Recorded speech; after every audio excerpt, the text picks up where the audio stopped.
Hey guys, I'm learning TFT and I'm sharing my learnings with you so that you can learn and I can learn better as well. In this video, I'm excited to bring to you a study group session where we discuss the 16.1 meta.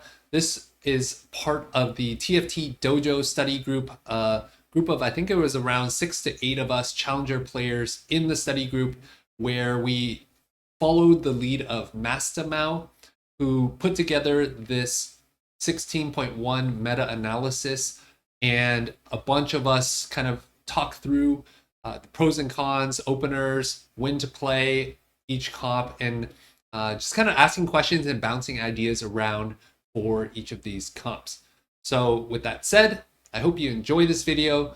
Thanks ahead for watching, and if you want to apply to join the TFT Dojo, check out tftdojo.com. I'll include a link in the description below. Thanks for watching. I'll see you in the next one. Enjoy. I'm definitely not the most knowledgeable person here, but I plan to spend a lot of time learning about TFT. So if anybody has critiques or feedback, I'm happy to hear them, or different opinions. Feel free to chime in. The second thing is I wrote a lot of things in the sheet, but I primarily wanted to focus on columns B and E, kind of like the strength of the comp and like the conditions of it. The other things are a little bit more execution focused. So I figured we could go through each row, talk about B and E, maybe give our predictions or what we think it'll be after, on patch launch. And then if people want to talk about any of the other things too, we can do that. Does that sound good to everyone? Yep. Yeah. Cool. This is an order of, it's a little bit arbitrary of an order, but we can just start from the top down. Okay. Ishtal Bard, both the primary carry, primary tank were nerfed by roughly 10%. These are PBE stats, but I'll just give my prediction and people can let me know what they think. But I'm guessing on live, it's going to average maybe around like a 4.3. And an okay win rate, like 13% win rate. I think it caps out decently if you hit Brock. But I think there are quite a few conditions. I think I personally would primarily play this comp if we have Milio from Orb to just enable Ishtal like a little bit earlier. Because I think the win out, why isn't this working? I think the win out condition for this comp is you just need to unlock Brock. You also really want to econ augment 2-1, something like trade sector, too much value. And then AP items. And I feel like for me, if these three conditions are not met, I probably won't look to play this comp. Yeah, that's kind of my high level take. What do the rest of you guys think? On meta TFT, I don't know how accurate this is. I'm filtering last day. It has Ishtal Bard 0.7 lower placement, 5.3 AVP, 0.3 pick rate, 8% win rate. I don't know how much that aligns with what you have here. These stats are a bit older. What were your filters again? I filtered last day, so it probably is still including some data from pre-PBE, but the fact that it's 5.3, I would expect it to have been higher. I don't know if anyone's interpreting this data differently than me, or if I'm... Let me post a screenshot of this chat.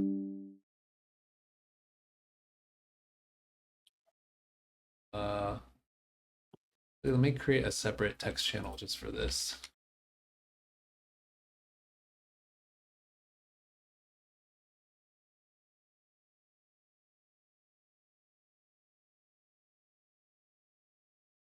Yeah, it looks like a lot of the higher AVPs are from people that get stuck on 7.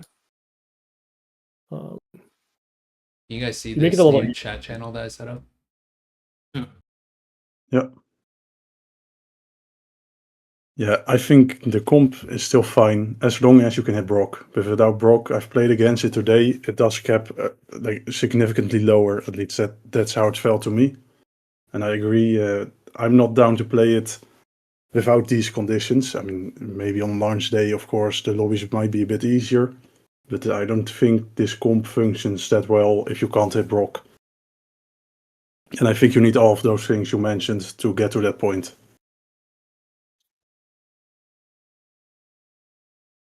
Yeah, the stats are. I agree with what you said, Gus. The stats are quite bad. Yeah, Brock is still just a really good unit, and I think the mid game is still decent, but the cap feels quite bad without Brock. Just stage 4 and 5.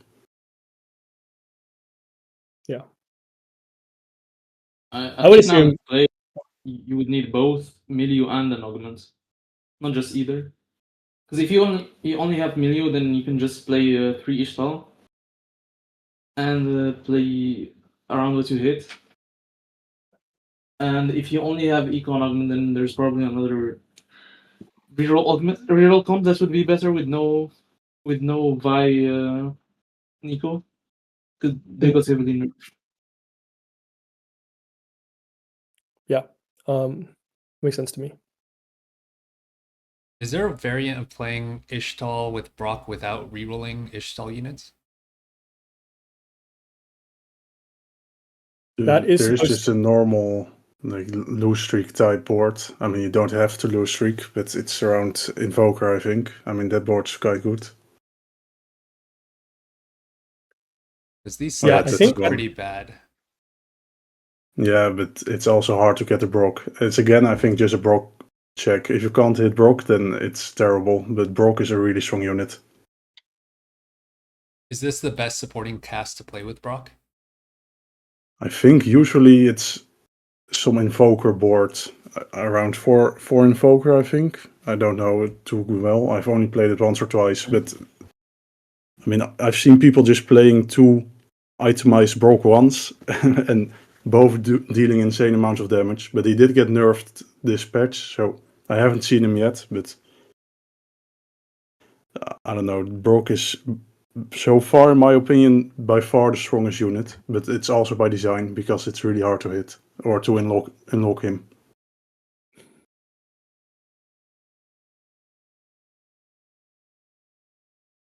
Yeah, I'm filtering stats for in Meta TFT Explorer. Brock has only 47 game count in the last day, so hard to tell what the best supporting cast is. Like, I'm just wondering if this Ishtal variant is dead, or if it's still alive.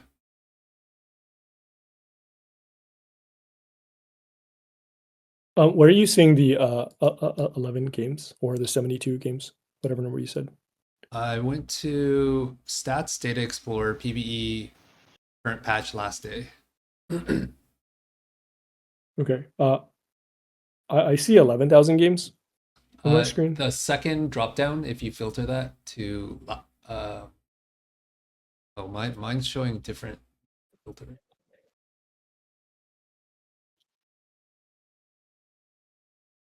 Oh yeah, that's what I see. Oh, I guess I refreshed. Yeah, I think PB just patched. At least I had to update it again. Mm. So it might just be that the new patch Oh, counts no. now. Another patch. Yeah, We I think lost I data. don't really know. I don't think they changed the balance, but the PB had to update for some reason. Oh,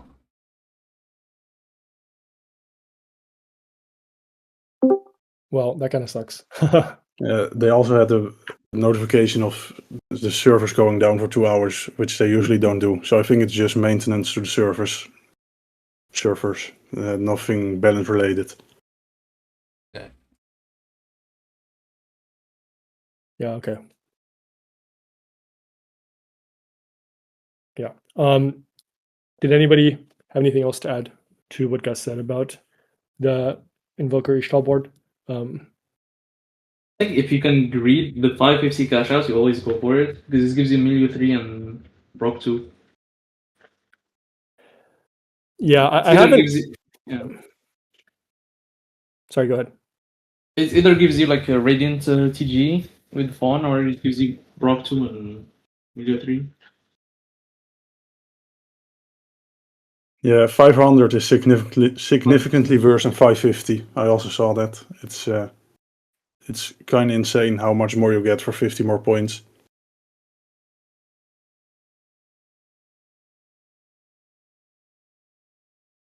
What You stage don't and need to cash round? out. Oh. What stage and round are you guys usually seeing Brock being cashed out by?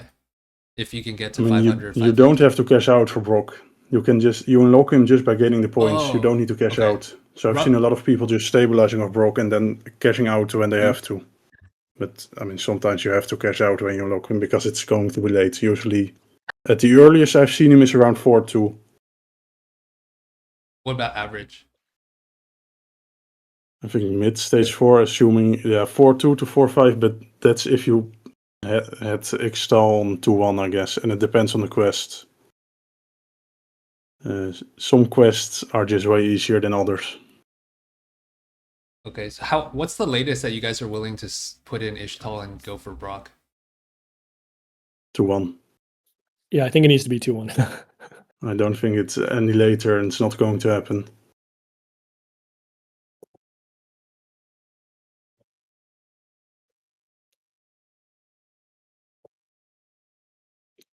Yeah, the few times that I've played this line, I've always gone down to like 2 lives before cashing out like 300, 350 on 4-2 and then try to stabilize. And if you just run into a strong board, then you're kind of just dead, fortunately. Yeah, all the Ishtal units kind of suck. It's just Brock. Yeah. So you're just not stable until you hit Brock. So you can't really start playing it later because you'll just lose all stage 3 and 4, even if you don't have lose 3 quests. At least that's how I've had my games go. But I think maybe if Nidalee becomes a bit stronger, but then you kind of need to reroll Nico for that. So Yeah. Have any of you guys come across a table of all the cash outs and the quests? Because I think the quests that were offered on 2-1 probably has a really large impact on whether or not we want to play this line. I haven't seen it. It would be useful, but Yeah.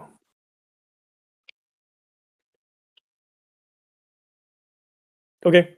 I have a question. What's your take on the 17 rounds one?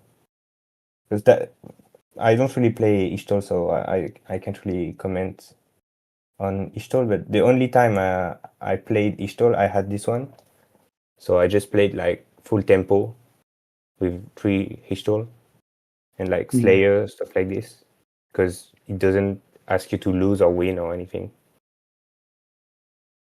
So for those who played Ishtal, I don't know if what do you anyone has taken that quest. I don't, or I haven't. But I mean, in my opinion, it's great. But I don't know. 3 Ishtal becomes kind of hard. I mean, Kiana strong early, but I wouldn't know what other two. I mean, Kiana, Nico. Yeah, I don't know. It's kind of hard. But I don't know. 17 rounds is a lot. I think 17 rounds is higher than the average time you need to cash out as a Brock. Yeah, way higher. But you have the benefit of not needing to lose, or I mean, in theory, but. Sorry, what is that quest? I think it's just that you have to survive for 17 rounds, or play Ishtal for 17 rounds. Oh, okay. Exactly 3 Ishtal. For what it's worth, too, TFT Academy has Brock in S tier under the Invoker variant. I guess they have Ishtal Bard in A. Yeah, I still believe in this line. I think if you can get to Brock, it's still really strong, but it's hard to get to Brock. It kind of reminds me of set 13 Chem Baron, where it's like, if you get to the 500 cash out, you'll probably finish top 2, but if you don't, it's going to be kind of rough.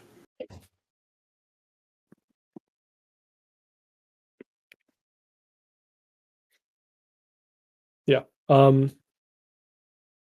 My conclusion is that it is very conditional and depends on our board and the quests that we're offered. Because if you're offered a bad quest on 2-1, then it becomes like a lot riskier, I think. Yeah. Okay. We kind of talked about both 2 and 4. Anything else on those two people want to comment on?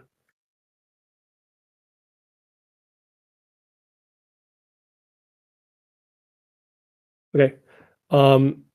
I included this one here because the stats are really good, but I just talked to Asa like maybe half an hour ago on like PB stats and how to interpret that. But my interpretation is this comp is like really, really weak and it's quite easy to play. So the stats are really good on PB and it's a pretty bad comp. Maybe averaging in like close to 4.5 on live. Yeah, I don't think I've ever seen anybody play it, but I mean, I think this Aphelios unit is not amazing, but I've never seen him 3-star, so it's hard to say. I mean, with the Bard nerf, I wouldn't. I never played this comp. I never really played any reroll. To be fair, this set I focused on fast 8, fast 9, because I on PB I felt like every strong reroll comp would get nerfed anyway before live. So I'll get to them when it's live, but yeah, with the Bard nerf, I don't think this comp will be good, because I mean Sion is still decent, I think. I mean Sion is good if you have on 2-1.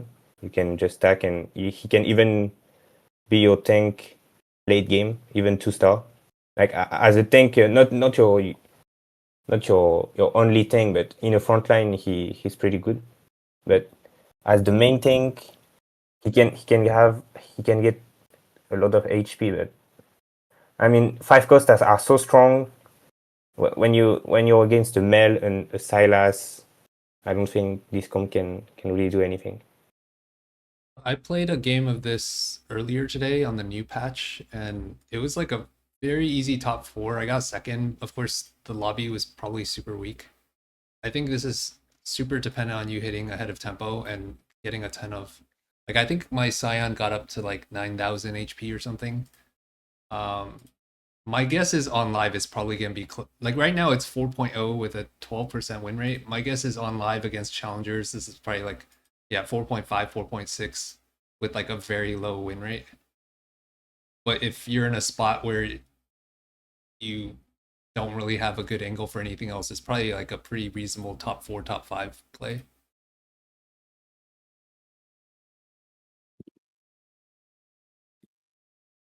Yeah, with prismatic ticket, something like that, I think can be good. But I don't think you play for first. That's for sure.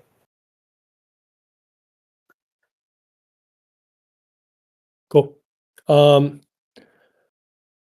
I named this Noxus Flex. Oh, by the I way, think this is a really quickly on that Bard Bruiser comp.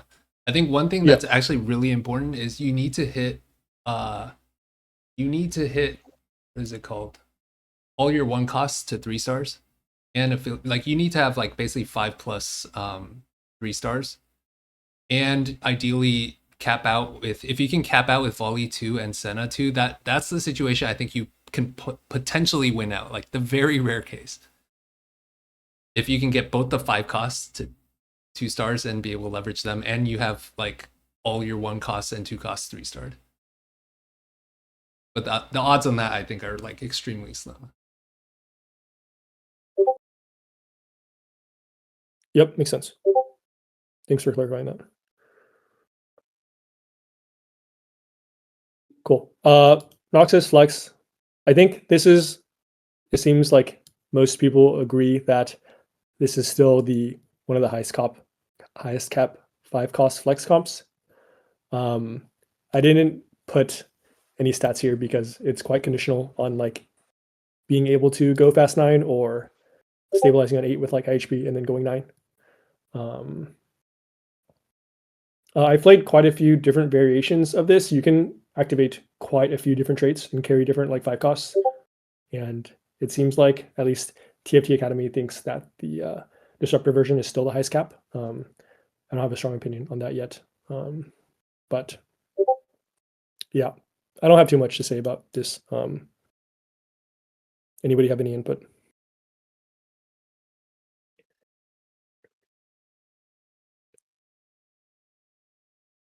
I haven't played this much, but for people that have, can anyone comment on how important getting a Radiant item cash out from Mel is?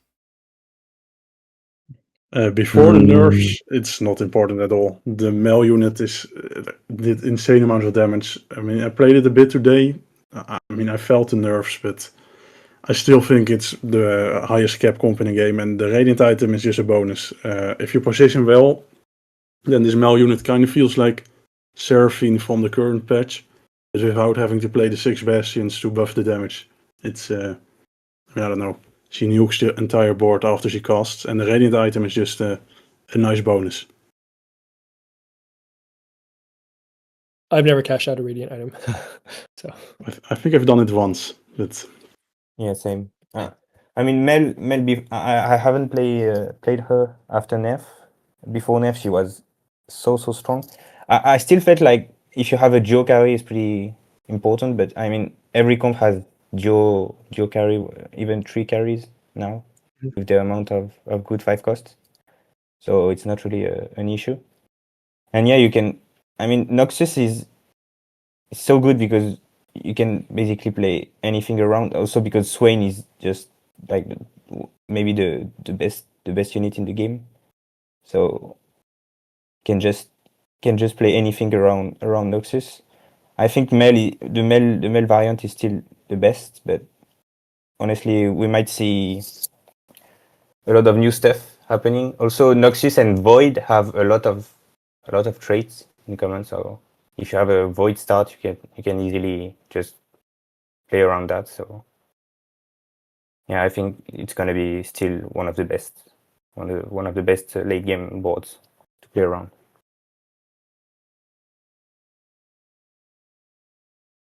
okay, cool. Seraphine singed. Yeah,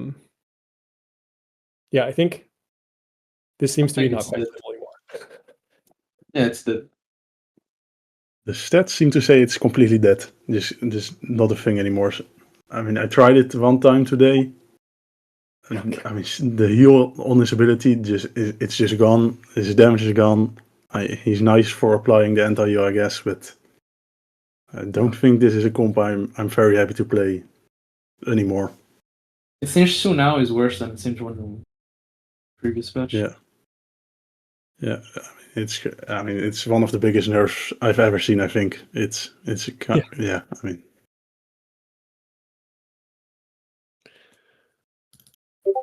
Yeah, that makes sense. Dead comp. Okay, we can just mark it as dead. Next is Zon, Warwick Flex. I think this wasn't really touched. My prediction is it will probably average maybe around like 4.2 with like a 13 to 15% win rate. The one thing that I'll say about this comp is I think I'm guessing people are overplaying it. I think you have to have like 2 natural copies of Vi by 3/7. Otherwise, there have been a few games where I've only had 1 natural copy and I just spend way too much gold rolling for the unlock, and it feels like really, really bad. So I feel like it's quite conditional when having copies of Vi. What do you guys' take? I agree with I that. think go ahead. I'm just gonna say that now it's less reliant on high rolling the Senna Lucian, since you can also play it around the MF with the MF buffs and the Senna Lucian nerfs. But it still caps with Senna and Lucian. Yeah, I was going to say the same. I mean, the only thing is the Vi nerfs are bit noticeable. So if you're playing around melee items, eye opener, then I mean it's not bad by any means, but I did notice that it's a bit weaker. Also with the EMP nerfs, it can make the early game a bit less stable. Because previously this comp, or at least this opener, felt really, really strong in the early game for me. And now it's a bit less capable of just winning everything, even with a 5-1 on stage 2.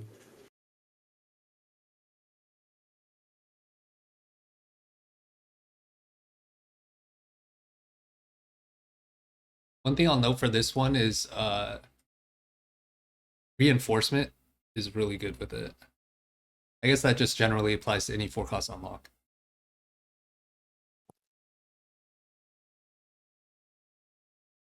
Especially if you can get it on 7 on like 4-1. Or sorry, right on 4-2. A quick question about reinforcement. I know last set there is the bench trick where you fill up your bench and you buy the 4-cost and it only gives you 1 copy. That doesn't work anymore, right? They took it out. I have not tested it, but I've never heard anything about it, but I could have missed it. It's okay. I think it happened to me once in game, and I tested it, but I forgot the details of what I did. So I did change. They also changed the way the interest works if invested, so it wouldn't surprise me. They did some overhauls to all those interactions this set, so I think you might be right. But besides that, I think, especially with Warwick, I unlock him a lot on stage 3. So I don't know if reinforcement is that necessary if you already have 1 copy. But I mean, if you unlock him on 4-2, then obviously that's a different story.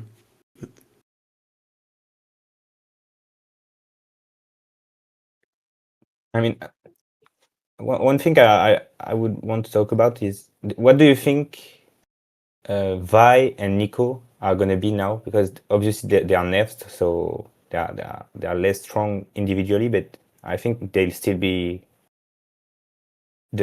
I feel like their traits are too good to not be like the their traits are absolutely mega. basis of or any AP comp. Yeah. Any AP comp can just play around them, so it feels like they're still gonna be good. But since Vi is a bit less strong, do you think she's still gonna be very hard to hit, like you said,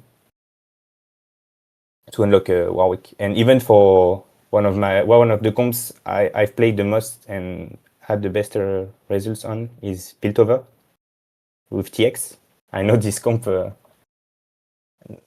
I don't see a lot of people talk about this comp, but I've been playing it a lot, and like I'm going first basically every time I unlock T-Hex.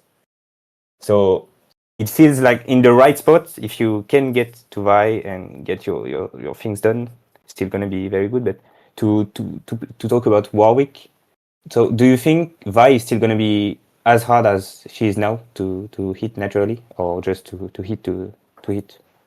Yeah, I think so. I mean, Arcanist is insane. Or 2 Arcanists gives 18% AP to your entire team, which is like 8% more than it used to do when it's Sorks or like previous sets. And then Defender gives armor and MR to your entire team. And Piltover gives the EMP or whatever you choose. So I think those 2 already activating one of those traits and only needing one of the other 2 traits makes it really hard to see how they won't be useful, even if the units themselves are complete garbage.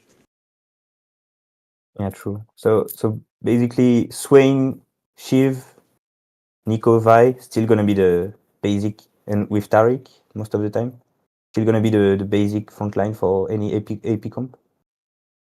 I expect so, yeah. Yeah. And also, if you had Jarvan to early game, you can always replace Nico with Silas if you can unlock him. He has the same traits. True. One question I have is, in the situation where you slammed a melee item, intending to hopefully play Warwick. You don't natural 2 copies of Vi by 3/7. What's the backup plan? That happened to me yesterday, and I just went bot 4. But I think, I mean, the only other melee carry is that you can roll for reliably is just like in Bessa, right? So I was maybe thinking about pivoting into Noxus, but I didn't really have a plan. I'm gonna be honest. It felt really bad to not like I rolled and I didn't hit and it felt really, really bad. Yeah, it seems like having a backup plan is important to learning how to play this line. Like that's what happened to me today, and I rolled a bunch at 3/7, and I hit my Vi 2 on 4/1 with like less than 20 gold, and I was bailed out by the reinforcement. So I think you're still supposed to run 8 though, because if you're spending all that money and you aren't seeing like your other 4 costs, your tanks, your swains, whatever, your 5 costs maybe even, maybe you see a Lucian and Senna, then I think you're just rolling really inefficiently. And I mean, it sucks if you don't hit 5, but if you run 8, maybe you hit an Ambessa 2, maybe you hit Lucian Senna, maybe you hit some other 5 cost something that bails you out. But I think if you start rolling on level 7, then you're just doomed if you miss. Yeah, but the thing is, with Vi nerf, you can't really just play Vi 1 carry. Like for the even stage 3, you're gonna be kind of awkward. So it feels like you have to carry something else with the melee items like Kiana, Briar, something like that.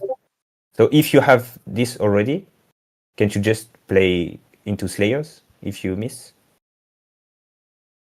Because the base plan is gonna be different because Vi is way. I mean, I haven't played a lot on today because I was busy, but it feels like Vi should be way less strong, way weaker. So to start to have this kind of game plan, you need to have Vi and stuff like that early game. But maybe you put items on another unit like Briar, since she has Jug with Blitz. But Briar got nerfed also. So yeah, I don't know. it sounds like we're saying you play around. That's what I played Kiana 2 early game, and I natural 1 Vi. It sounds like maybe the game plan is you go to 4/2 on 8, and then you're flexing between Slayers and Warwick line, depending on whether you hit Vi 2 or not. I think if you have a Kiana 2, then I see no reason to play this line. I think you're just supposed to play Slayers, because Kiana is, I mean, she did get nerfed, so I don't know after the new patch, but the previous patch she managed reasonably well on stage 3. And I think the Slayers line is, I mean, almost as good, if not a bit better, if you hit Atox 2 than this line. So I think in that case, I will just stay to Slayers, play Slayers. So I don't know how reliable this is, but Brosif in the TFT Coaching Plus message, everyone's saying he would not play Slayers unless he has a Darkened Blade. Oh, like just now?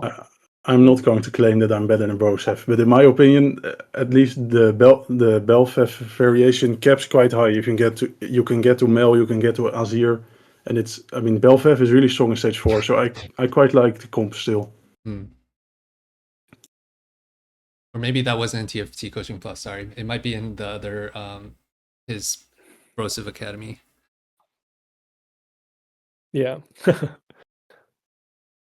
Yeah, I guess I didn't. If you have melee items, you have to play something. So if we can play Warwick, we can play Slayers. Or what can we play?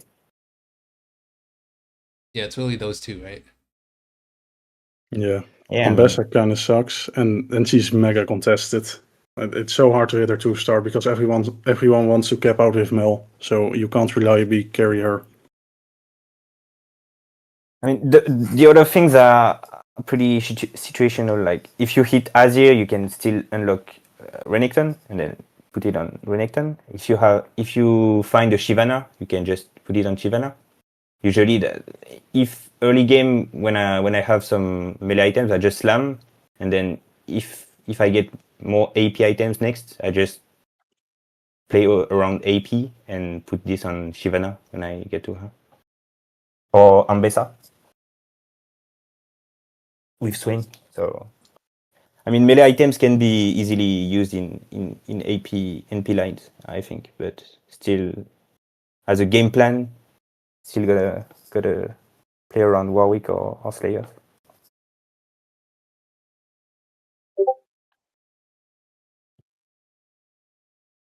So we're saying Ambessa is too weak to play around stage 4, even if you hit an Ambessa 2? Because that does allow you to go for Mel. On Ambessa stage is fine 4, to me. on stage 4 she's fine, but after that, I mean, she does feel weaker than most other 4-costs to me. And Renekton is, like, I mean, Renekton isn't really a 4-cost though, but Renekton is way stronger. I think you can But I don't know. play Ambessa, go 9, play around Mel, and then put the items on Shyvana. I think that's Yeah. the That's I usual. wouldn't stay on her, but you can definitely use her to go 9. On stage 4 she's fine, early stage 5 usually as well.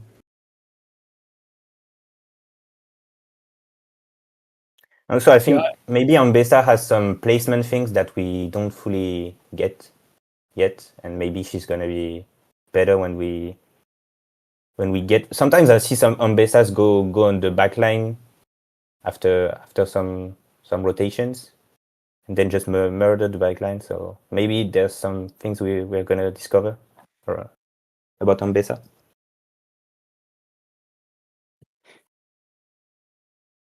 I think what I'm hearing is that we can flex Slayers or Ambessa. It's not the best option, but we kind of have to, and just pray for top 4. Yeah, I mean, if you can get to AP, you can just slam early game melee items and then go to AP comp. I think you can easily play for first. But Yeah. Wonder if this if also you just makes... want to play Slayer, maybe not a first. Yeah, I wonder if this also makes like a 3-2 heroic grab bag a lot more valuable, where you can basically guarantee that you can get your Vi 2. I do that. Honestly, I do that. I do that when I have a Piltover spot.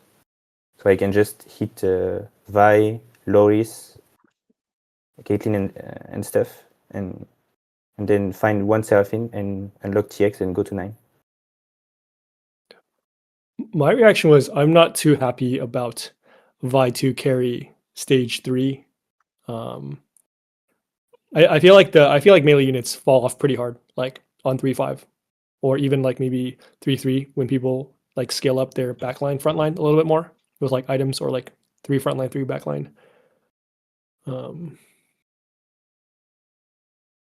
Yeah, I think like, I guess related to that, one thing that we've talked about is like the tempo from these like melee openers. I think Tai Yi, sorry, I don't know how you say your name, but I played a few games. Just I think I played like 2 Slayer openers or 2 melee openers last game, and it was pretty strong, like Briar 2, Kiana 2 with like a melee item slam, and I wasn't able to 5 streak on either of them.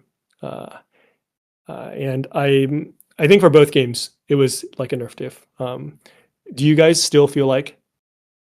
Do you guys like feel a noticeable difference in the Slayer opener or the melee opener? Yeah, I noticed it. It's weaker for sure, but I think you can still streak with it, but it becomes way more positioning dependent. Both Briar and Kiana can have, I mean, very, different outcomes of fights, I guess, just depending on how they're positioned. But I think the biggest problem for me so far has been the suboptimal items, like slamming a Kraken on a Kiana 2 or something. That used to kind of work, and now it just doesn't anymore. You kind of need to build the items that are really good on them, like BT and stuff like that.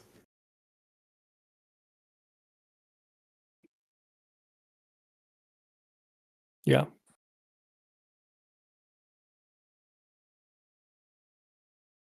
TLE also asked about in the chat Aatrox 1 to 9. My read is that Aatrox is not nearly as strong as it was before. I think I would rather itemize like Mbessa 2 over Aatrox 1. I don't know if I would go that far, but it depends on the board, I guess. I think for playing Aatrox, you either just need to make perfect Belfef items and just go 9 and hope you get the healing items to unlock him. Or I've had some, I mean, not a great success, but a little bit of success by just making suboptimal items and unlocking him on 4-2. I mean, the thing is, Mbessa 2 is, I mean, it might change, but right now it's kind of Disneyland.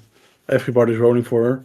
And I feel like Aatrox 1 is, I mean, it's sort of stable on stage 4. Not great though, but I mean, I don't think I think it's a tempo comp. Like, I don't think it's playable from like a mediocre spot. You kind of need to reach stage 4 very, very healthy. Is this ever the case that if you start with a Vi with the melee items opener, you just play for T-Hex? Since it's an easier unlockable, I guess. You just go on 8 and roll for the upgrade. Every time I play against it, it's very strong. I mean, I've no experience with it, but I've lost some. I mean, I've lost with some crazy strong boards against it. I think it could be done, but I don't know. I haven't played it enough. Wait, can you repeat the spot, please? If you start with the Vi and the melee items, you just play for T-Hex. I think it has higher cap than just raise up Slayers.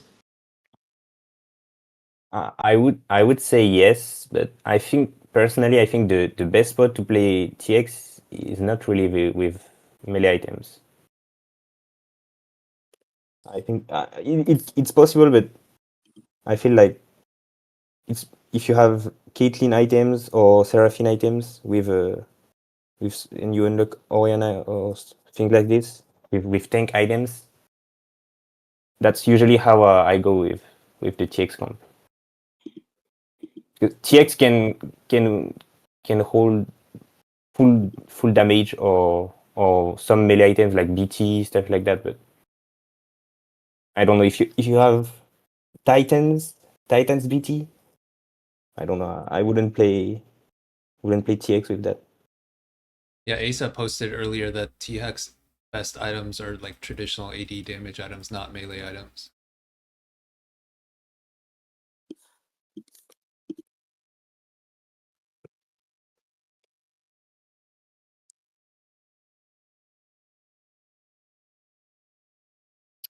Cool. So yeah, for Aatrox, just to answer the question, I feel like Slayer on stage 4 is heavily carried by Belvet. I don't think Aatrox can, unless you have a lot of HP, like a lot, like 90 something. I feel like you need Belvet to go to 9 and just play around her. Yeah, agree.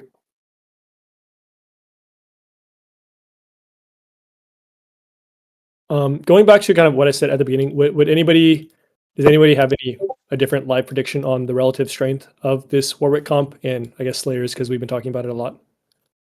I feel like I'm going to update this to 4.3 actually. I mean, I think it's going to be fine. And with I can't really measure the actual strengths of MF so far because I've only played one game on the A patch. I wasn't playing MF, but I think it's going to be fine. Like a fine top 4 comp, but maybe not a comp you play to. That's maybe not a game plan to go first. But I mean the game plans to go first. I think we kind of all know what it is. Like the traditional AP fast 9, Silas, things like that. So for a top 4 comp, I think it's gonna be good. But you need to find Warwick. Maybe it's gonna be hard with I. Yep.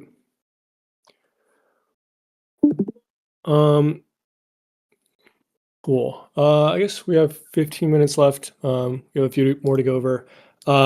we haven't talked about Arcanist, Silas, Annie. This is just a super high roll tempo fast 9. I feel like it's best played from the Demacia opener, just because you can like tempo into 7 Demacia, so you're Lex scared and then pivot, but very conditional. I don't have too much to say about this comp. You just need a high roll, your opener, I think, and it's very strong. When we say you need a high roll your opener, what is that? What's the best AP opener?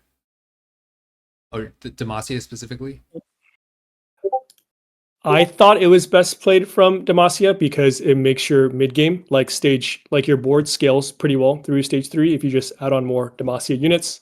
And stage 4, it can scale like if you're playing 7 Demacia with Lux 2 guarantee that you need to sell, you can probably like mix streak.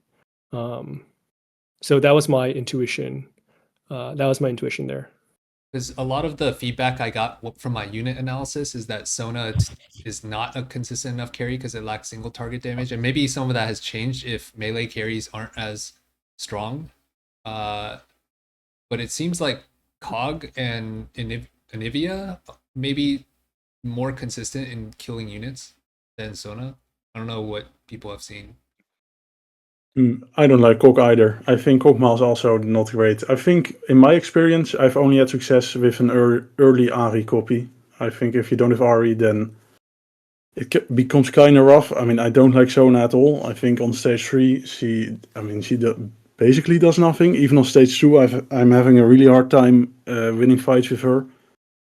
I don't know. I've only succeeded with this line through, vertical Arcanist, and then mostly playing around an RE copy, and then maybe if you high roll a early Lux or a Lux from Curacell, but Lux is also not that great of a unit, so I think you kind of need an RE and then preferably an RE2 to make this work. And I assume Ionia Econ with RE makes the most sense if we're going fast 9. Yeah. I mean, Yeah. we can forget that this comp needs you to find Jarvan. So, like, you preferably you want to keep the Jarvans, and if you have Jarvan 2, Sona 2, I think it's a very good opener for that. I had a lot of success with this opener. The best, I would say though, Sona needs she needs a mana item to really pop off early game. To me, Sona seems pretty good early game, honestly. If you have a 2-star frontliner to sustain and a Shojin or adaptive, something like that, it can work. And yeah, I wouldn't play around 7 Demacia to play this. I think what I do usually, I played a lot of Silas, and usually, so it can be Sona, it can be Airy. Airy is very good, but Airy is a box usually, so it's kind of different. If you have Jarvan 2, Sona 2, I think you can play pretty easily around that because you pick up Nico, you keep Anivia, and then you put Arcanist on the board, and you just go with that. And later on the game, what I like to do is, I know it's a fast 9. You can go fast 9 if you have the Augments 4, but sometimes I played around Lux Garen and then go to 9 and then transition into Silas, and it worked pretty well. But yeah, level 9 is pretty important because Annie 2 I would say is as important as Silas in this comp. So yeah, you need that. It's hard to really know when to play this comp, but I do think Sona opener is pretty good. And now that melee carries are weaker, I think it's going to be even better. But I would say mana item is very important on Sona early game.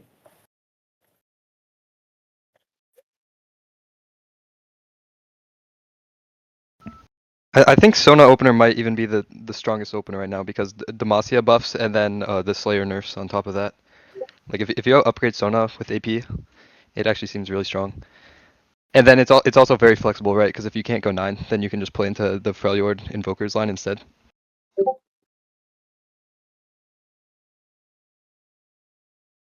if you can't go 9, you could probably you just flex between either Lissandra or Lux on the roll down.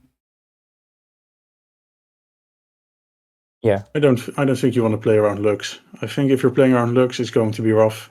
I mean, maybe on stage 4, but if I can't go 9, then I would much rather play around Freljord Invokers, I think. To the extent that Oh, you're not willing to hold Luxes if you can hit a Lux too. I mean, maybe if I have to, but I mean, at that point, I'm really praying I go 6th. I think it's. I have not seen this Lux unit do that much, but it's also because the boards he's played on, except for Silas, aren't great. Yeah, I think if you're playing Lux, it's a means to go 9. It's not something you want to like end on. I think to play this comp, you need Turbo Icon and just send it on 9. Otherwise, just playing for 6th or 5th, that's best. Yeah, I agree in the chat with the tier. Tier is like, if you don't have a tier, I don't think you consider that early game. You can consider that eventually later. If you have a Jarvan 2, if you had a Jarvan 2 and sold it, and then you know you can eventually unlock Sylas, but I mean, on early game, it's not your first ID if you don't have a tier. That's for sure, because you absolutely need a tier item on Sona, or even on. I mean, even Ari likes tier items, so I would say tier is the unlocker. And then, I mean, I had success on even in challenger lobbies on playing this comp without going 9, but I mean, you definitely need to be ahead of the lobby.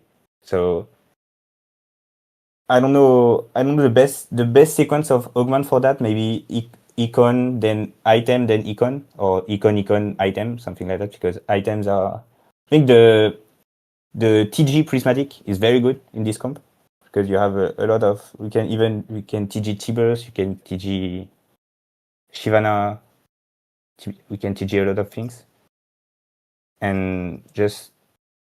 Yeah, I think you can succeed by rolling on 11-8 and stab around Lux. I don't think Lux is like the worst unit or anything, but you need to have HP because you won't streak with Lux and Garen on stage 4. If we're playing around Ari in like a XP Ionia, would it be more intuitive to just go into Rise because you could unlock Kennen and Poppy through that, and then like play that Demacia board instead? Because I mean, Rise did just get buffed, so that could be an option as well.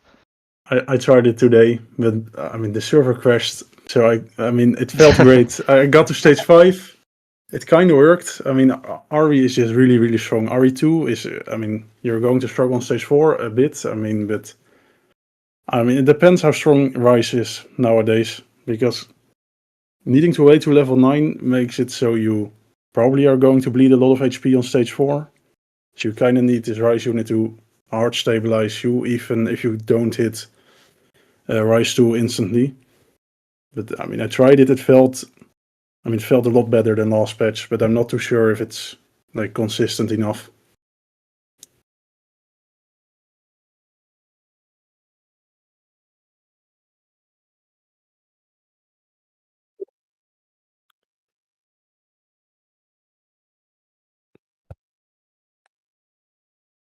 Yeah, I think it probably. I think both lines are probably viable, just depending on what units you natural. Okay. Any other discussion on this? Otherwise, we can talk about Bilge. I feel like there's a lot to say about Bilge, and it's pretty unsolved.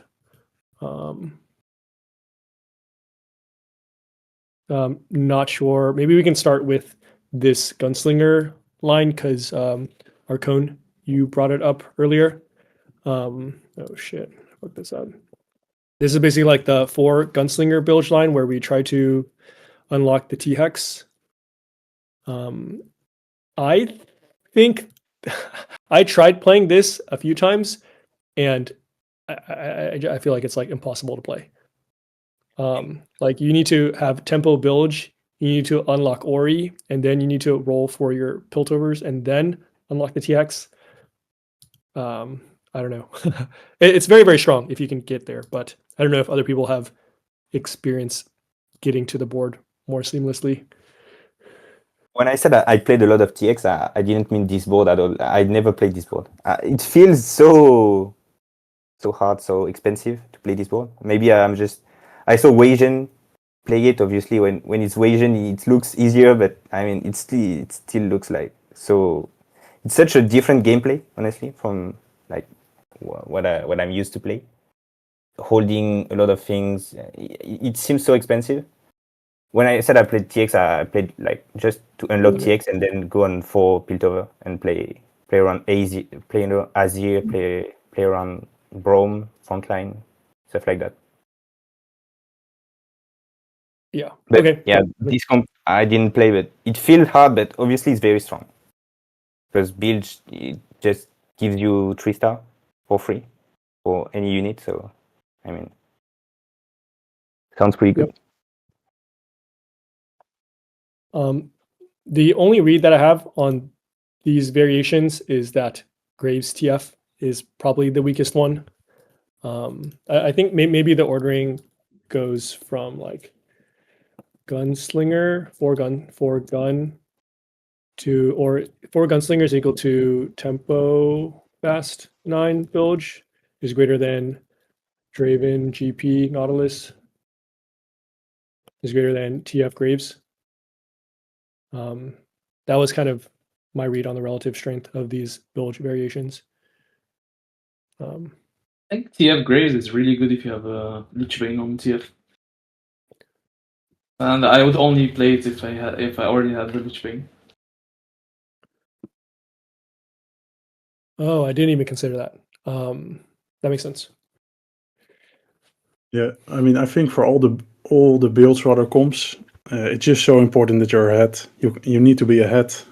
I feel like every time I'm just on pace with the lobby, I just fail. I think if you can't abuse the fact that you are getting these 2 stars, these 3 stars really early, then all these lines fall apart for me. I think I mean, most of you probably know this already, but you have a much higher chance of getting the 2 and 3 cost units if you have 3 builds rather. So every time you re-roll your shop or every time you buy something for your shop, you need to take out the 5 builds rather or 7 builds rather, depending on the units you want to hit. But especially on stage 3, this can make a big difference in how fast you hit your 3-star gangplank.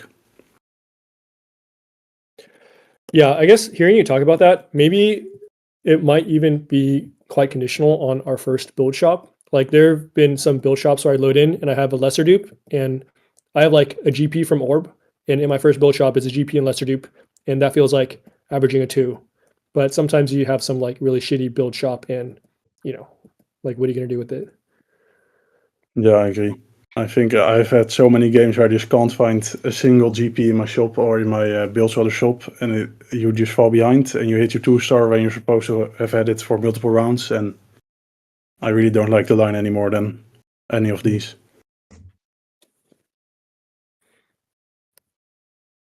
Yeah. Also, the Sweet Trees augment, the prismatic that gives you an artifact, is like an insta-win with the Bilge Water, because you can just farm the items, and every item you farm is plus 25 HP of whole board. And it also works great with Ornn as a +1 in the team.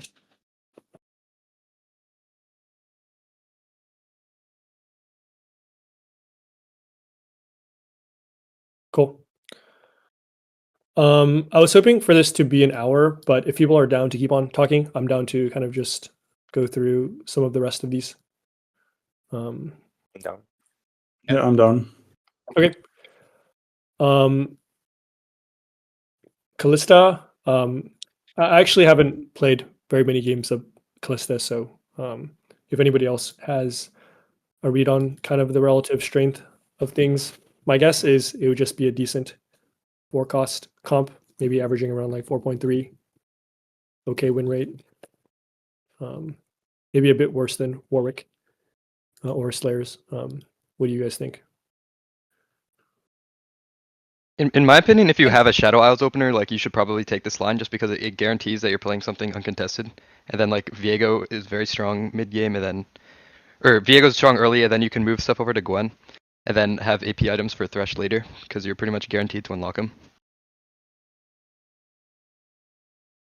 Yeah, I agree. I think the strength of this comp is basically that you're guaranteed every unit. Guaranteed your 4 cost, your 5 cost, your 3 cost, everything. So for tempo it's pretty good. I think I agree with your average. I think 4.3 is pretty good idea, but of what it's gonna be.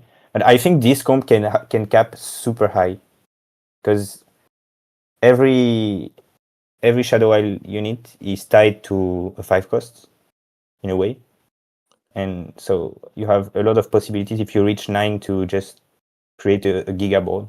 So if you can cap, I think the highest cap of this comp is pretty very, very high. But yeah, on average, I don't think it's gonna be it's a crazy comp, but still a good comp to, if you have a Viego tour and some items that make sense. I think you should just go for it.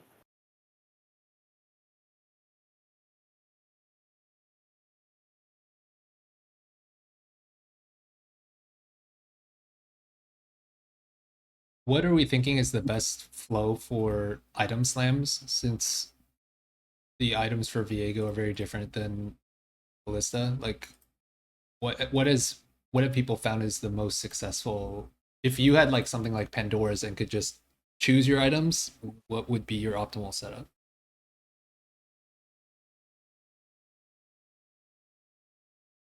In my I think you experience, I just think spam it's them. fighter items on Viego early, like a Hodge or something. I heard Jungle Book say that he really likes healing early because he has built-in like damage from the souls and built-in attack speed scaling as well. So like healing on Viego early is like super strong. And then obviously you need items on him to unlock Yorick at the start. So it just kind of makes sense. And then the items can move over to Gwen for mid game. And then you'll be either taking an item augment or just using your extra items for Kalista. And then with the end game goal of moving all the Gwen items to Thresh for cap. That's in my experience at least. So then are you not making tank items? You're primarily focused on melee and Kalista items, and then avoiding tank items until you have 2 fully itemized carries? I Might think it just never depends on what feel- you're dropped. I mean, you can make a set of tank items for Yorick.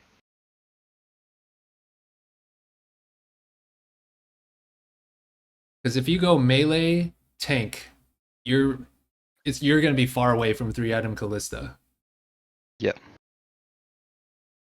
Yeah, I think you need an item augment, but I mean, after the Viego nerfs, I don't think you can get away very easily with just slamming Kalista items on him. So I think you just need to take an item augment and make it work that way. But Gwen is really quite strong if you can 2-star her. She's even on 1-star, I mean, obviously early game, but this Gwen unit is a lot stronger than I expected it to be. So I think you can kind of manage, but I think you really need additional items. I don't think it's easy to play otherwise.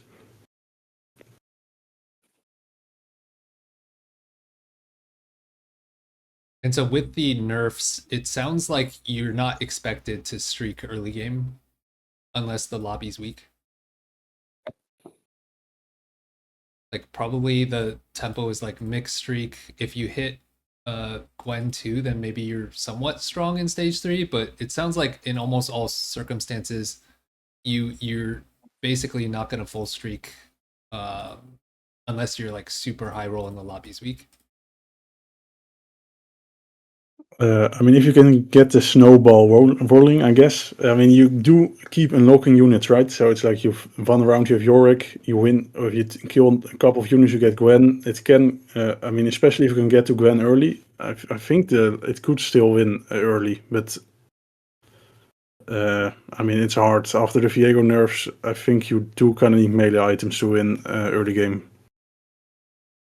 And I feel like previous patches you could get away with slamming Kalista items on him sometimes, but I don't think it works that well anymore.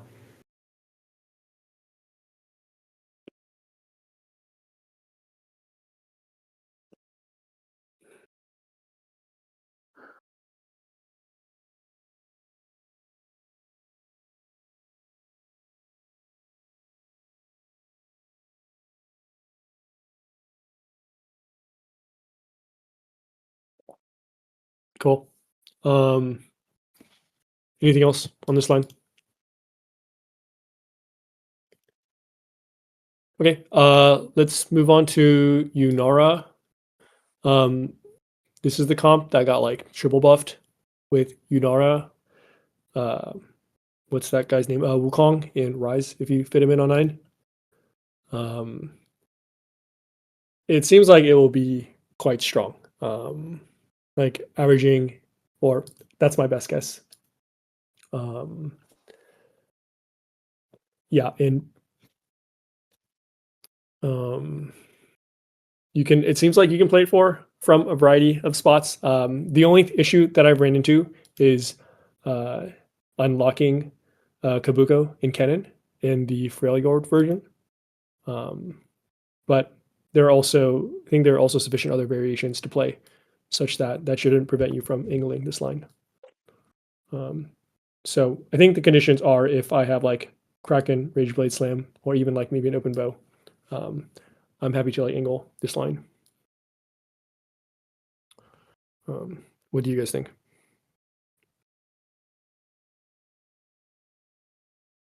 I agree. I think though this comp is gonna be very, very contested because it's easy to play and like even I mean once you are on high elo maybe people will prefer playing something else, but early sets like tomorrow on ladder rush I think it's gonna be very contested, very played because easy to play. Everyone, even low players can easily play this comp.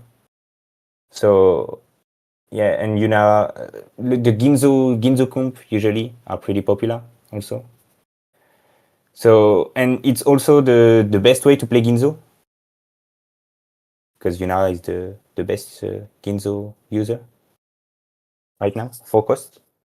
So maybe if it's very strong, it's gonna be very contested.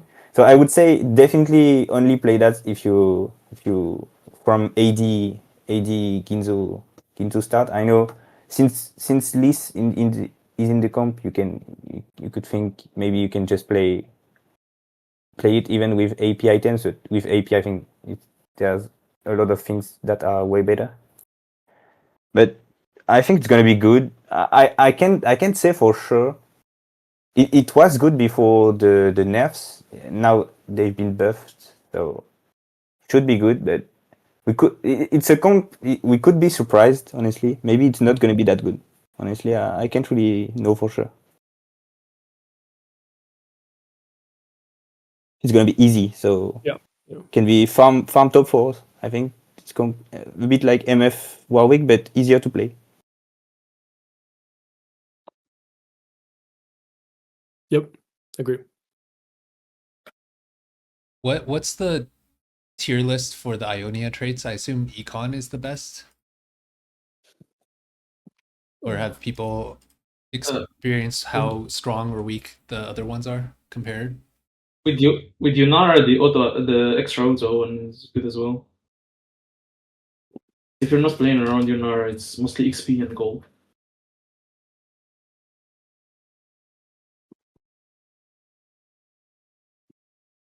I have not done any math around it, so I'm not sure.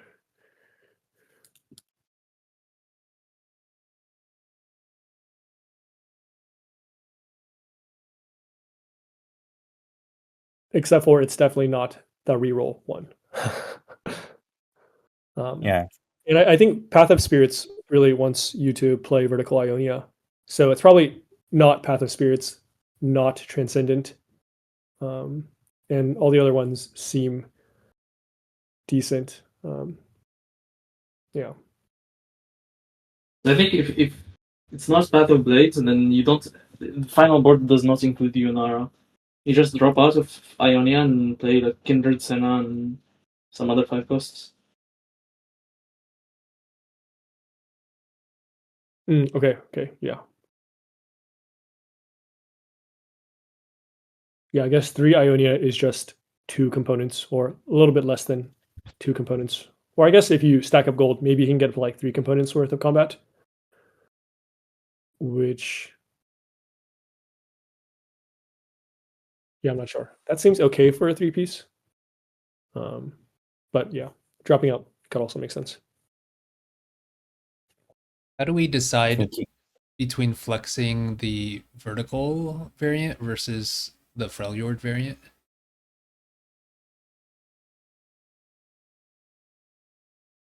I think I'm only trying to play the vertical variant if I have hopes of going 9 and capping my board really hard, because there are so many legendaries you can play, and you can basically drop. I mean, you can drop all your Ionia units, but you can drop to 3. You can drop. I mean, there's so many stuff to fit in, but you need to be really rich for that. And I think the Freljord version is still a lot stronger. Not even just on 8, but if you are not rich enough to buy all those 5 costs. I think with the gold Ionia, I would say is the best spot to play 7 Ionia to me, because you can just full tempo. If you have a good opponent, obviously, the point is to win streak. So you need Jin 2, Shen 2, or if not Shen 2, allow 2. It's fine. And if you can tempo, you make a lot of gold. It really gives a lot of gold, and then you can go to 9 and then cap drop out of Ionia. Or even maybe not drop out if you stacked a lot of stats. But I think you have to drop out, because Kindred is so much better than Yunara.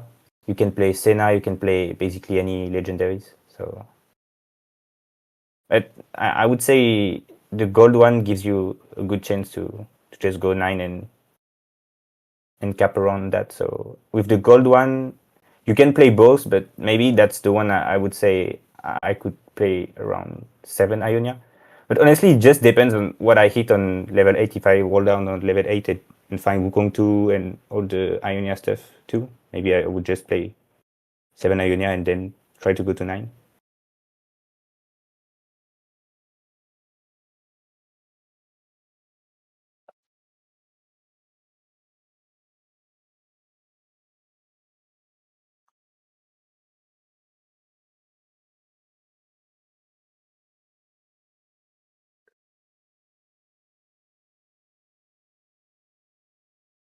Okay.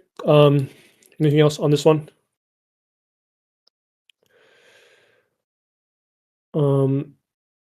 I personally have to go in a few minutes. I didn't anticipate this lasting too long, but we can do a quick. Is there any one of these that you guys would like to talk about in particular? Otherwise, you guys can also continue discussing after I head out. I mean, I think Rice and Freljord Invokers maybe and Asol are like the only 3 of these lines I'm really tempted to play. I mean, if I'm playing vertical Noxus, it's almost always just as a stepping stone, and then on 9 I drop most of them. But I'm kind of curious what you guys' thoughts are about Rice and the Invoker board, because before the buffs I really didn't like the Invokers.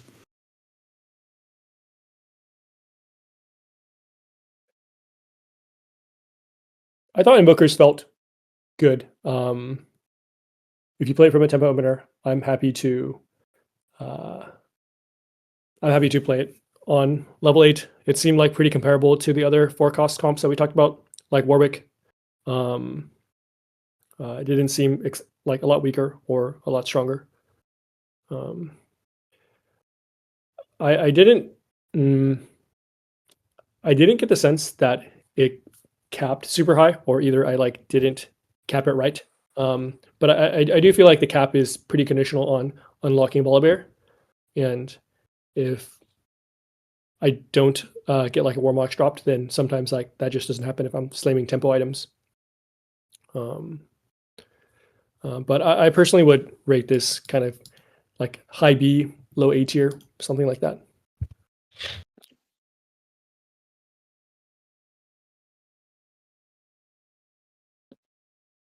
Yeah, I And mean, I think it's the Volibear and is right. The only game I've ever had success with it was with a Volibear duo carry. So I think you might be right. I mean, yeah, I mean, I don't know. It's probably just a compute play from tempo, and you accept your third or fourth. It might still be fine. I think for my games, I played it a few times, and the best results I had is when I had a Scion opener with this comp, with Anivia 2 and like Sona or something. And then because Scion from early game basically guarantees you Volibear. So with some items, obviously like one belt item, but you just play 4 Bruiser at some point, even on neutrals, and then you have your Volibear spots. So Scion is a very good option to play around this because it's really easy to get Volibear.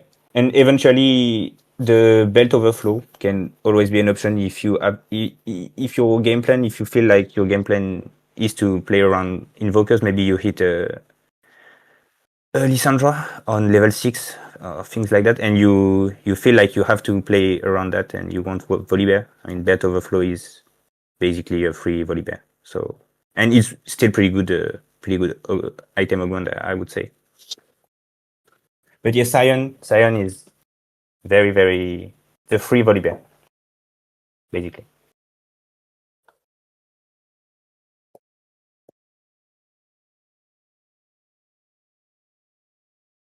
Cool. For Gus, for your other questions, Asol, I feel like this is super conditional comp. Yeah.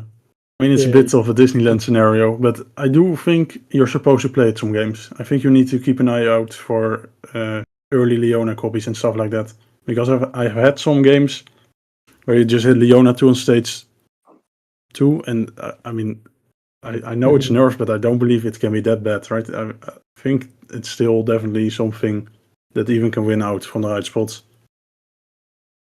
Seems very conditional on getting a Tarek off carousel stage 3 or just getting super lucky.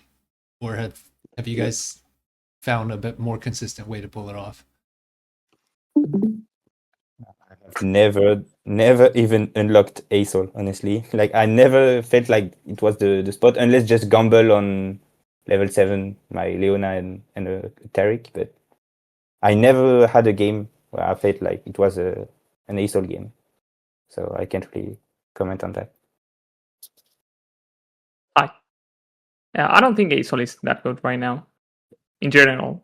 I don't really think you play for it. I think if you have Leona 2, you just play around Diana and Lawful Diana 2, Leona 2, and try to go 9 of that and any other upgrades you have. Is that stable in you- stage you- 4? Yeah. Yeah, it did. I got kind of abused by it today. It shocked me. It's really strong, actually. Diana feels really good. Yes. Diana agree. 1 or you have to have What kind Diana of 2? items? No, Diana 2. I think you need It Diana needs 2. to be Diana 2, I think, yeah. But it's not hard to hit. It's completely uncontested. Yeah, I agree. What's the Diana stuff, by the way, if anyone knows? Like Mm. build wise. Yeah. Like Honestly, what I is think this? she does good with almost any item. But ideally, I think it's like 8 items plus one. Okay. Sometimes I see it with QSS and it feels so so strong with QSS, but it looks like I just think she's really strong. If you have the opportunity to be Leona 2 and just Diana roll around any average, you have just a decent board, maybe splash Arcanist, Defender, the white traits. Leona and Diana, you're really But I think you Go on, eh? am I the only one that the mic is kind of It's kind of hard to hear you, Dominus. You're cutting in and out. yeah the mic might have some issues. Okay, give me a second.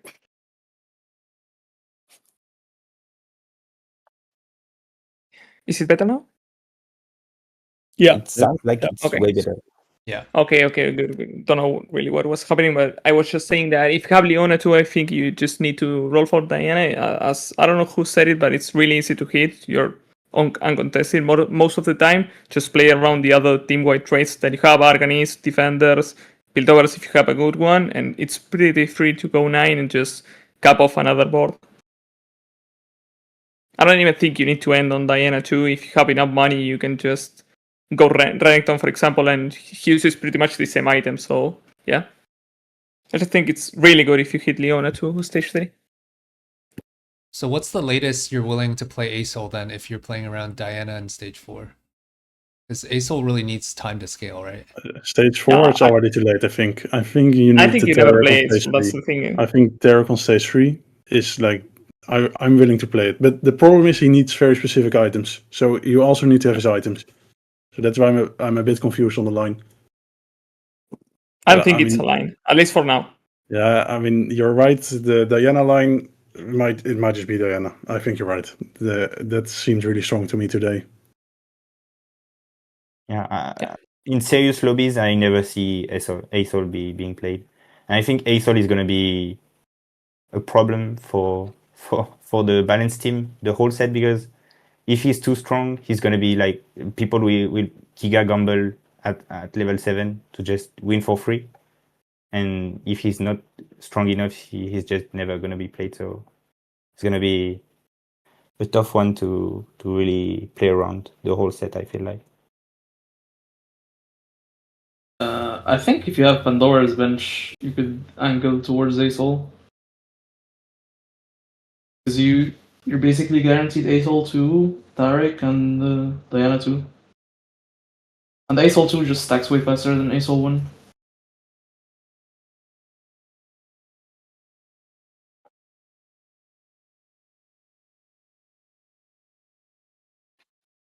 Cool. Yeah, makes sense.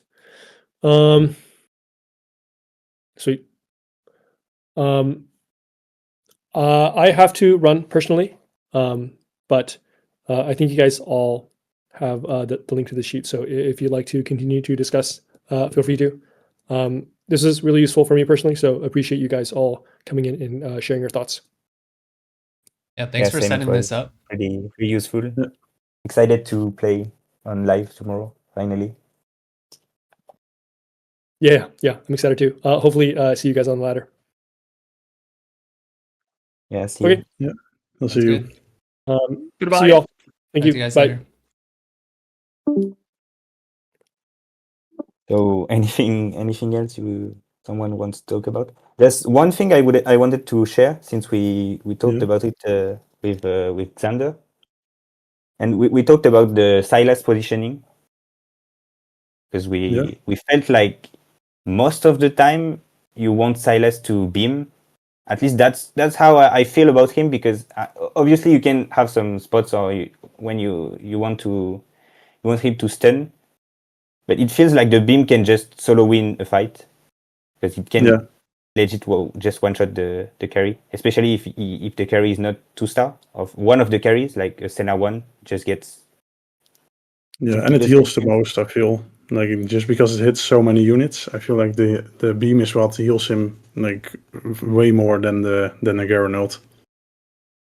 So we talked about it with Xander, and we kind of found a way to not, I won't say force a beam, because I don't want to sell a lie, we didn't test enough to be sure. But basically, you want him, so it's B1 or B7, and basically, so he walks out on the, and you obviously you leave a spot or two for units to walk out, and then most of the time he won't feel like he has to jump, because not enough units will be in range, and then he's just gonna beam, and then the other ult, I don't know how to call it, but he won't jump if there's not enough units in range. So that's at least how it looked like it was working when we tested it, and he was just alternating between beam and the other one, and not really jumping anymore, because he had to walk up, and then just he just hits the corner. So maybe opposite corner to the carry is the way to play it. Sometimes he can beam the whole front line. It can happen sometimes, but I mean it's still better than just a stun on. I mean, if he stuns the carry, it's fine, but it's not always the case. Sometimes he stuns some useless units, so feels like beam is always the thing you want most of the time. So yeah, we found that. Don't quote me on it yet, but yeah, I want to share with you. Yeah. I'm going to try it. I think it sounds right, or it sounds like it works, at least, looking at it. And I agree, the beam is by far the best ability. If I could, he would only use the beam, but it doesn't work like that, unfortunately.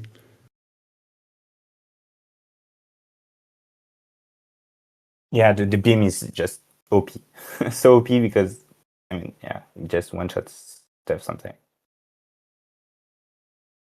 Especially with the right items, or even some augments. If you have amp or things like this, you can just one-shot everything. So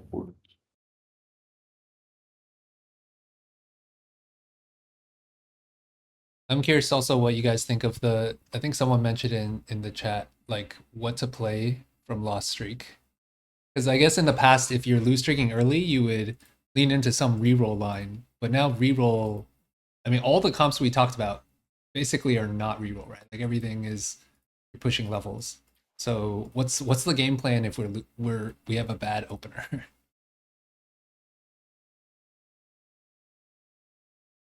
If you don't get an augment that enables Bard, then I think you're just trying to go 6th.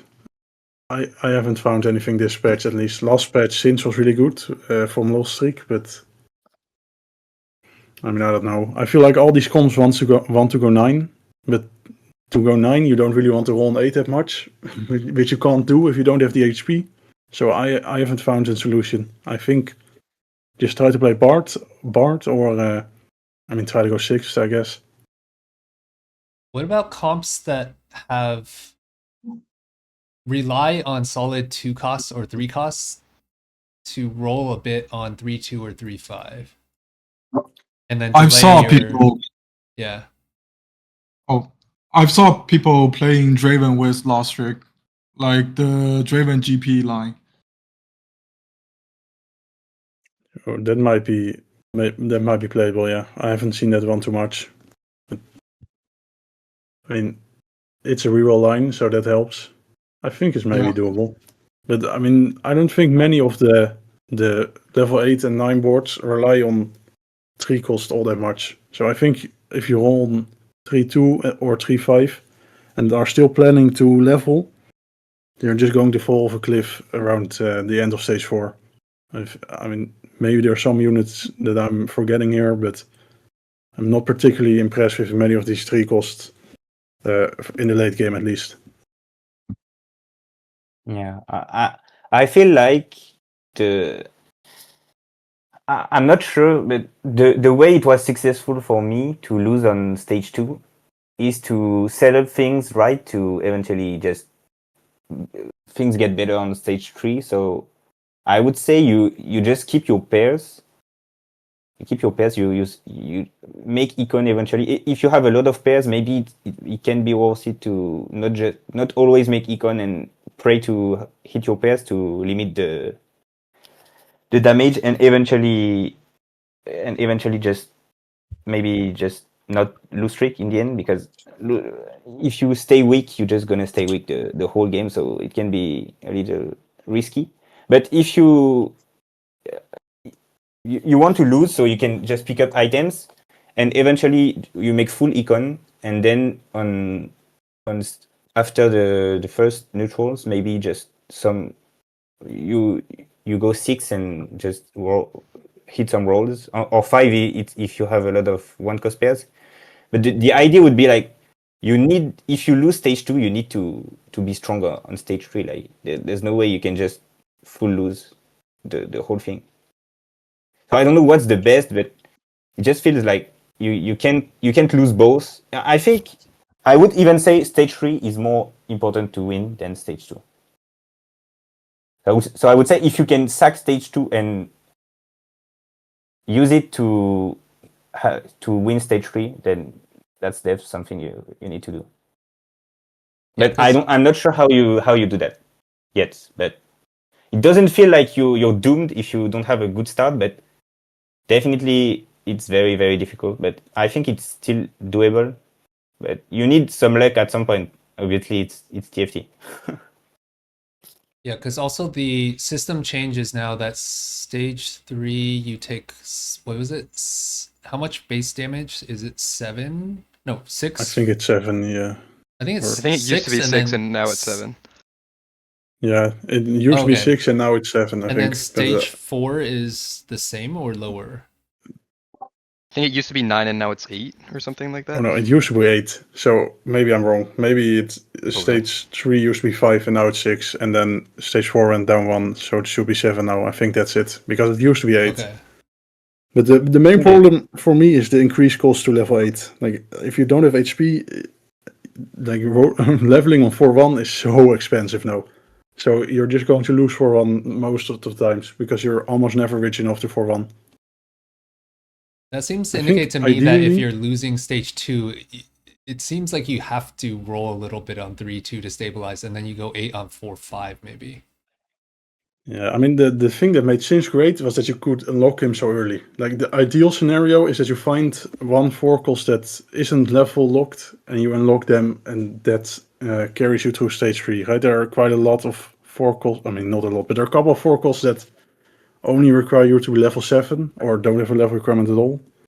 And ideally, you find one of those that you can unlock without having to spend much money or do too crazy of things. But after the Singe nerfs, I mean, there aren't that many left.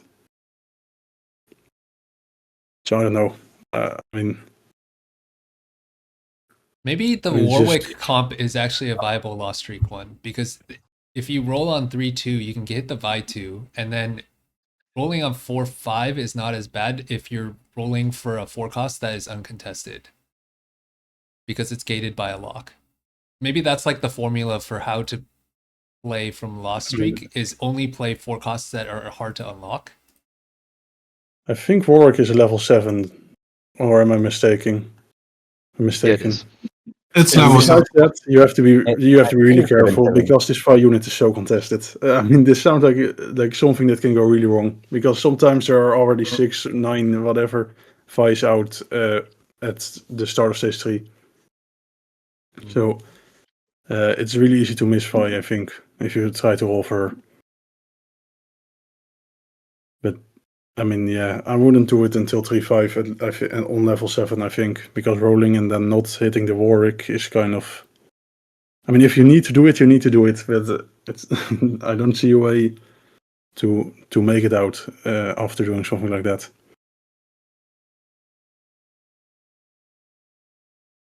For the player damage, I checked up. I don't know if I wasn't fully listening, so I don't know if anyone checked up before that. So it's 5 to 6. It was 5 before, now it's 6, and it was 8, and now it's 7 for stage 3 and 4.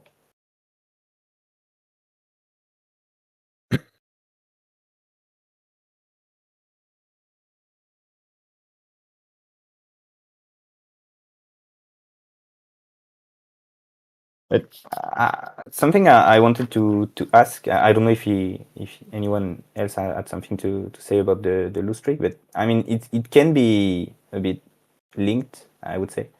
Like if you have some kind of icon on 2-1, do you always like just click it because there's a risk you never hit icon again? It feels like no icon is very, very doomed. So do you take the risk if some augment feels very good in your spot? Would you just give up on the icon and pray to hit icon again later? Depends on my spot, I think. I do think I've been feeling a lot more punished for taking item augments on stage 2 and then not streaking with it. So I have become a lot more selective, I guess, on my spots where I do decide to take an item augment or combat in a rare situation. But it's not like always. I still think if you can win or you have a strong board, then you should try to take something like an item augment or something like that. Just because, I mean, HP is kind of the same thing as gold, right? You can also then afford to wait until 4-5 and do some other, I mean, greedy options you wouldn't have if you're low HP. But I do agree that having no econ with a mixed streak is a recipe for disaster this set. Yeah, Are I there think you a- take the items if it enables a win streak, but like this set they added so many more like 3-2 and 4-2 econ augments Yeah. that I'm actually less worried than I was like last set. Like last set I felt like you're like almost all the econ augments were just 2-1. And then Yeah, if you I mean, didn't that's take that, true. you weren't getting one. I've seen a lot specifically more. gold and prismatic? There's a lot more. And so some of Yeah. these prismatic icon are just straight up broken, I think. Yeah, a lot of them. I know feel they like are didn't really touch strong. they didn't touch augments dispatch, but I think they gonna be there's gonna be some batch about augments, I'm pretty sure, because Yeah, some of these augments are just way too strong. yeah, I agree. I think the new prismatic econ augment, the indecision one, I mean, that's not only prismatic, that one is crazy to me. And I feel like the 4-2 ones that give rerolls in gold almost always result in a 3-star 4 cost if they can survive for like a bit more than a stage. Yeah, Yeah, I I don't think know. some of them are just I don't know the one that gives you XP and then you only need 3 XP to. I mean, if you're ahead of the Yeah, lobby, that one's it's already that's over. also crazy. Yeah, I'm pretty or, sure if you 10 streak into this, I think you average like a 1.5, something like that. Yeah, and late game scaling, I also don't really understand. I mean, I guess if you compare it to slamming, you lose one component, but it's the same amount of XP, and all your 5 costs get an insane buff. So if you can make it there, it's just, I mean, it's kind of I crazy. mean, this augment on Scuttle Puddle is a guaranteed top 2. I'm sure. Yeah. I mean, I do believe that's one of the very augments that got nerfed. I mean, they nerfed 3 or 4 of them, I think, but oh no, they didn't. I mean, They did. the XP. The XP in itself is broken enough. Like you don't even need the boost on your 5 costs because 5 costs are already so OP. Yeah, That even but I mean, if they without say boost, no more buff for your 5 costs, I'm pretty sure it's gonna be good. no, but then Obviously, it's less worse good. than slamming, no? If it only gives 2 XP per round, then isn't it just worse than slamming? Yeah, for sure. Obviously, there's a plus value on the It also on gives you the XP on fact that neutrals, whereas slamming doesn't. I didn't know that. That's right. Yeah, but I Yeah, mean, one item component is worth Yeah, more than 3 rounds components of worth XP. more. Or, by the way, did you know that the 6 piltover thing that gives you gold also works on neutrals? no. I played it yesterday because I mean I can share this. I share this with you because it felt stupid to me. Basically, T-Hex is not gated by any level. So if you have a piltover spat, you put the piltover spat on an upgraded unit, and then if you somehow find a way to have your Caitlyn 2 Vi 2 or Lois 2, maybe Lois 2 comes before Vi, then you can just like, and Oriana 2. I mean, if you obviously it needs some setup, but that's why the dupe augment is pretty good for this one. But if you have a piltover spat, you can just have TX on, like I had it on 3.5 TX, and then And I didn't know it wasn't level locked. But I mean, I was level 6, and just you play 6 piltover, the gold one, it gives like 7 gold per round, and What? it works on usual. So yeah, because it counts the casts before it procs. How many piltover casts? So if you have a Seraphine she casts like 4 times before. So It gives you gold combined for with all of the the other. casts before it procs. Yeah, so I think it's like how many times your piltover units have casted before like the 8-second proc, something like that. Does it also give you gold for casts after the proc? No, but that yesterday, basically, I was making 7 gold a round and even 8 at the end of the game. So Yeah, and I think purely combat wise, the other one is a lot stronger. But if you get if you get this early, it's obviously insane. Yeah, but imagine you take obviously it out. the gold thing is situational. But even the fact that you can have with a spat, you can potentially have Yeah. TX very early is very broken Yeah, because I in have my used it opinion, for other TX units, is but- very, very, very strong. I think that Yeah, the TX is. I think it's not optimized at all yet. I mean, sometimes I lose with when my board seems so much stronger. I think there's definitely a lot more.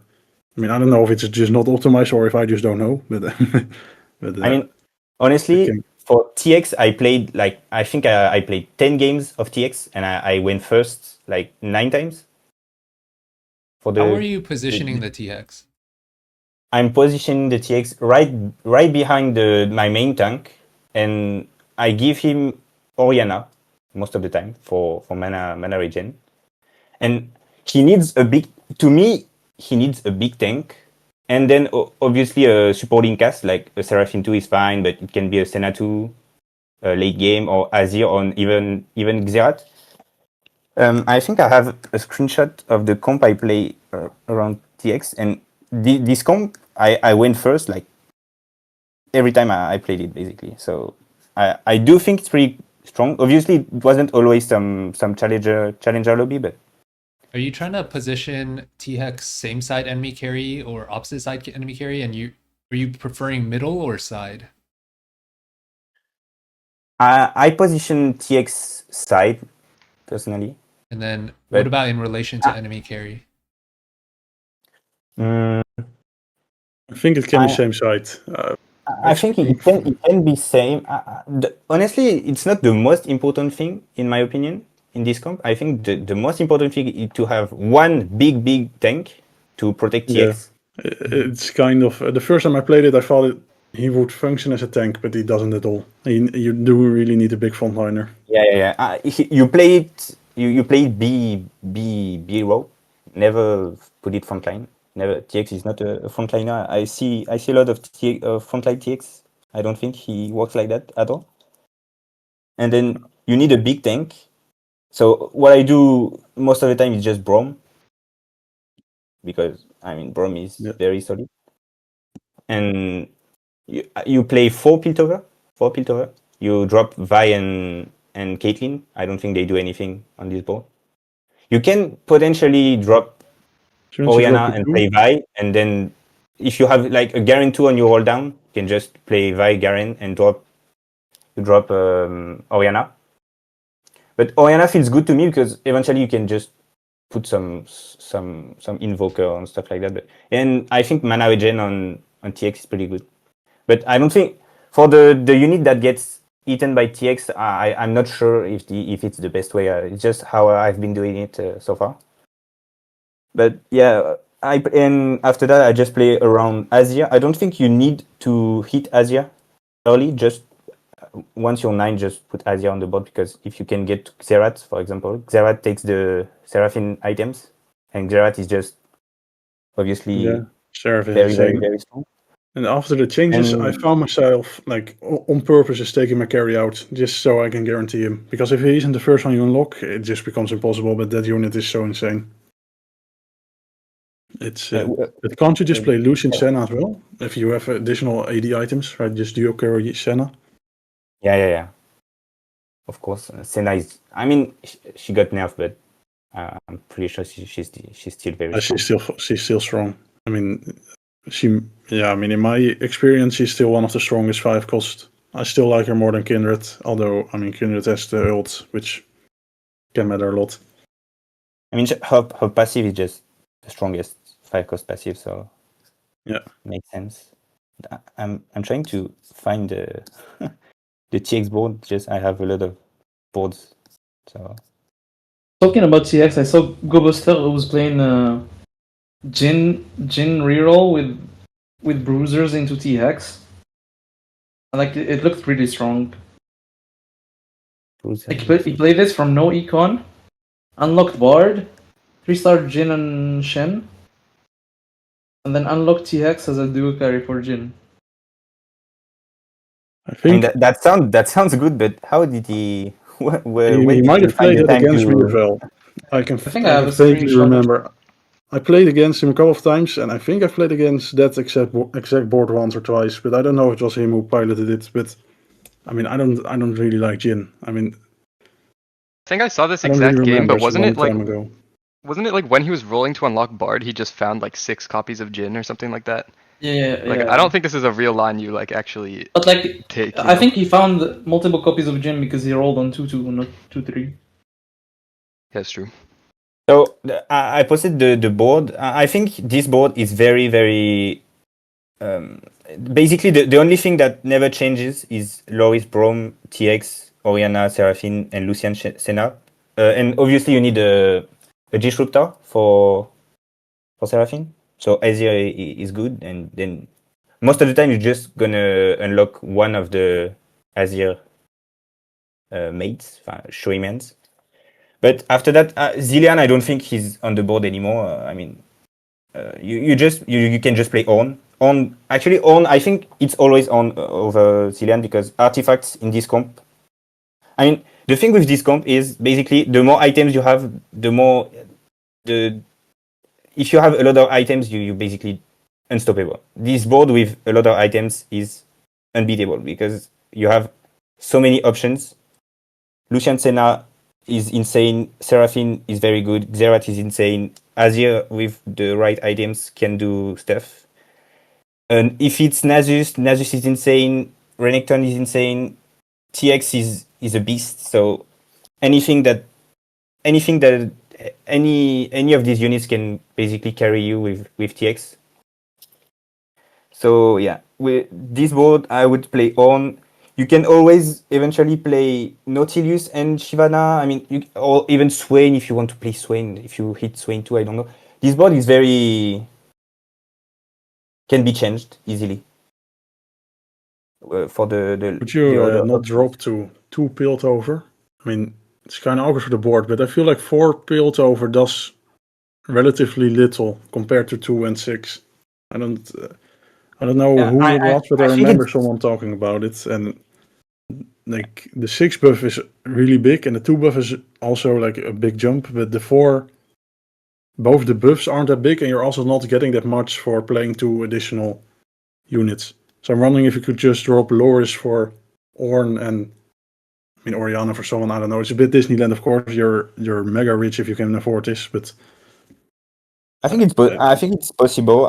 It just feels like honestly some of the 4 Piltover things are pretty good for TX. It feels like I don't have the list. I don't know if anyone has the list of the There's 4 the list Piltover. on Yeah. the bottom. I'll copy it over. For 4 Piltover casting. Yeah. The thing is Oh, this is on not this board updated with the patch. this board is already has so many carries and options that I don't think Loris and Oriana are like the best options, but they feel like they are pretty. They can easily stay on the board, and I mean the mana regen isn't bad, especially if you carry Seraphine with TX. The Max Health doesn't really do anything. Damage can be pretty good. I mean, it's the rockets definitely are trash. That's for sure. But I mean, if you can replace, I think you easily you can just do it. But to me, it feels like it's not mandatory. There's already so many units on this board that can just basically win the game for you. yeah. So you don't need to. I One do thing want to for try sure, it. to me, it's not 6 Piltover because Yeah, Caitlyn no, doesn't I do agree. anything, and I think there's a debate that it should be Vi over Oriana and eventually play a defender because the defender bonus is pretty good. But to me, Braum in this comp already sustains a lot, sustains enough for this comp.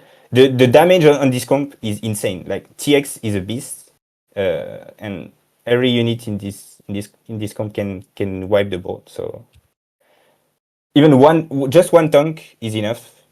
And so I don't know if you really need defender bonus. That's why I never really played it like this.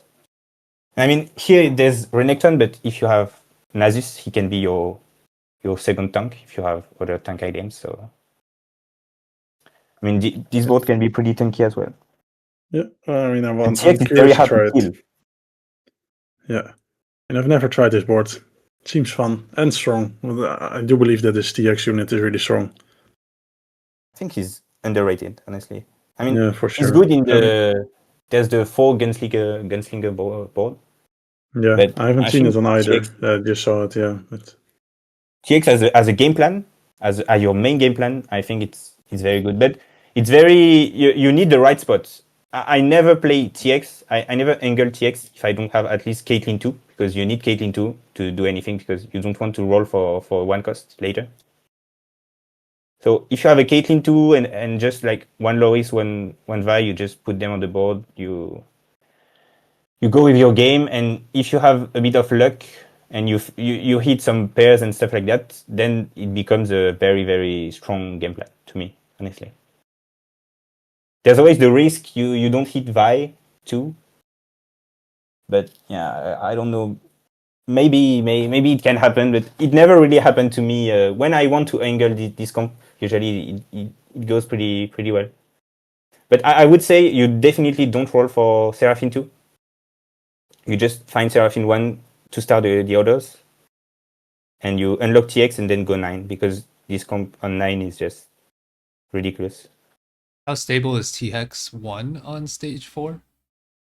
I would say it's very, very good. If you have Loris 2, even Loris 2 with tank items, TX with like 2 items, and Seraphine 1 backline, unless your lobby is very, very strong, I think you can easily win like most of your rounds stage 4. TX is very, very strong, even 1 star. Cool. I gotta run, guys.